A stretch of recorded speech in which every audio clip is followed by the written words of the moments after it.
to the situation on the western slope. The town of Meeker remains under a pre-evacuation notice because of the Lee fire. That fire has exploded to 45,000 acres, making it the largest fire in the state so far this summer. The Lee fire is west of Meeker, and there's also the 14,000-acre Elk fire southeast of the town. Denver 7's Claire Lavazorio is in Meeker tonight, speaking with community members concerned about these growing fires. And Claire, talk to us a little bit about what's going on there tonight. Yeah, we're on the ground in the town of Meeker where it is hot, dry, and windy, making it a difficult fight for the firefighters here. This entire part of northwestern Colorado blanketed in smoke, as you can see behind me, and also small pieces of ash floating through the air right now as this fight continues. We're just off of Highway 13 in the town of Meeker, and south of us is where Highway 13, that closure, starts, and across the highway is where firefighters are battling the Lee fire, and that is right now their biggest battle, but it is not their only battle today. They also are dealing with the Elk fire, and together they've burned nearly 60,000 acres. I stopped by the command unit as soon as we got to the town today, and I learned more than 500 firefighters are now working to contain both of these fires. Now, the town of Meeker is still on that pre-evacuation status, hopeful that these fires can get under some sort of containment. Some aren't taking any chances, and they are leaving before it's too late. But I did speak with one woman who has lived in this town her entire life, and she says right now it's just a waiting game. Here's what she had. Are people choosing to leave? Are they choosing to stay? Most of the people I am seeing is they're leaving. So they're scared. People say they're overreacting. That's their choice. A lot of people said they're not going to evacuate until, they say go. Again, their choice. We're going to wait till they say go. But yesterday afternoon, the traffic in this town going to Craig was very, very heavy.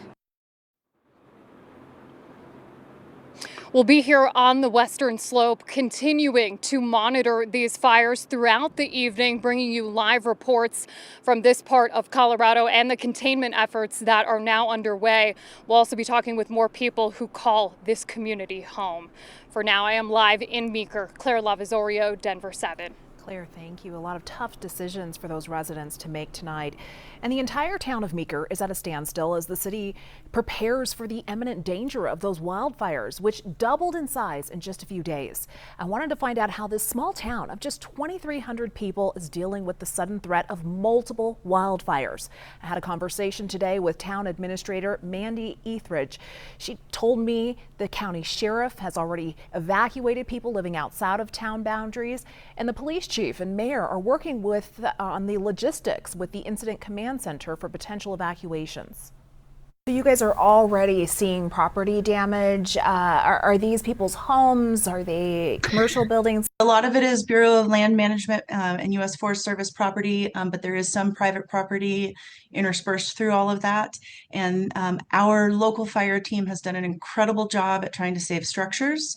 There have been some houses saved. There has been some houses not saved. So some of it is personal and private property, and some ranching and agricultural property as well. And Mandy told me the air quality is really bad out there in Meeker, so a lot of residents have already chosen to leave. She says in the 20 years that she's lived there, she's never seen a wildfire this impactful on the town of Meeker. And a wildfire is also causing problems in nearby Moffett County. The 12 fire has now burned more than 4,000 acres. This one's burning near Highway 40, about halfway between the towns of Mabel and Dinosaur. The road is still open, but there are speed reductions in place for now. One side of Highway 40 is back open in Grand County tonight after the Windy Gap fire closed it earlier. This fire's burned about 30 acres just west of Granby. It's now 40% contained.